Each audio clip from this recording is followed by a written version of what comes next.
पंडित जवाहरलाल नेहरू की 134वीं जयंती पर आज पूरा देश उन्हें याद कर रहा है। ये बात तो सभी जानते हैं कि पंडित जवाहरलाल नेहरू देश के पहले प्रधानमंत्री थे। भारत देश की आजादी के लिए उन्होंने अंग्रेजों के खिलाफ कई आंदोलन चलाए, लेकिन बहुत कम लोग ऐसे हैं जो उनके व्यक्तिगत जीवन के बारे में जानते हैं। जैसे कश्मीरी पंडित समुदाय से जुड़े होने के कारण उनके नाम के आगे पंडित लगाया गया। क्या आप जानते हैं कि पंडित जवाहरलाल नेहरू का एक निकनेम भी था? ये निकनेम उन्हें उनके परिवार नहीं बल्कि अंग्रेजों ने दिया था। इस बात की जानकारी लेखक बेंजामिन जकारिया की किताब नेहरू में देखने के लिए मिलती है। बात 1899 की है, जब पंडित जवाहरलाल नेहरू के पिता मोतीलाल नेहरू इंग्लैंड गए थे। इसके बाद वो अपने पूरे परिवार के साथ इंग्लैंड में ही सेटल हो गए। इस दौरान वो अपने बड़े बेटे पंडित जवाहरलाल नेहरू का दाखिला किसी पब्लिक स्कूल में कराना चाहते थे।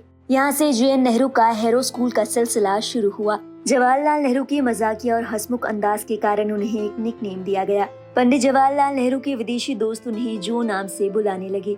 किताब की माने तो पंडित जवाहरलाल नेहरू एक बहुत अच्छे छात्र थे।